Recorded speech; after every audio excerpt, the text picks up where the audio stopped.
ఈరోజు సండే కాబట్టి నేనైతే ఇంట్లో అయితే కుకింగ్ చేయబోతున్నాను అనమాట. నేనైతే సెకండ్ టైం అనమాట కుకింగ్ చేయడం. ఇలా నేనైతే చికెన్ కర్రీ అయితే కుకింగ్ చేయబోతున్నా. ఫస్ట్ అయితే చికెన్ కడిగేసుకొని అందులో ఉప్పు వేసుకొని పెట్టుకున్నా. టమాటాలు, ఇంకా ఉల్లిగడ్డలు, పచ్చిమిరపకాయలు అన్నీ రెడీ చేసి పెట్టుకున్న తర్వాత ఆయిల్ వేసుకున్నాం. ఆయిల్ వేసుకున్న తర్వాత ఇప్పుడు ఏం చేస్తున్నామంటే నెక్స్ట్ ఉల్లిగడ్డలు వేసి పచ్చిమిరపకాయలు వేసి బాగా వేయించాలి. వేయించిన తర్వాత మొత్తం ఇలా రావాలి. అయిన తర్వాత అప్పుడు ఏం చేయాలంటే చికెన్ వేయాలి. చికెన్ వేసిన తర్వాత మొత్తం కలపాలన్నమాట.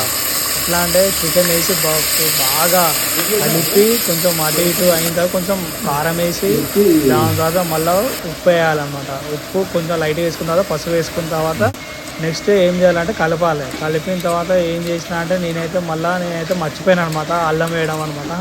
సో మళ్ళీ నేను కలిపి కొంచెం అయితే అల్లం అయితే తీసుకుంటున్నాను. అల్లం అయితే వేయాలి. అల్లం వేసి ఇక కొంచెం మళ్ళీ ఒకసారి కలిపిన తర్వాత దాని తర్వాత మళ్ళీ టమాటాలు వేసిన తర్వాత ఉడకబెట్టిన తర్వాత ఇక రిజల్ట్ చూస్తే మాత్రం షాక్ అవుతారు మీరైతే. చూడండి రిజల్ట్ ఇది.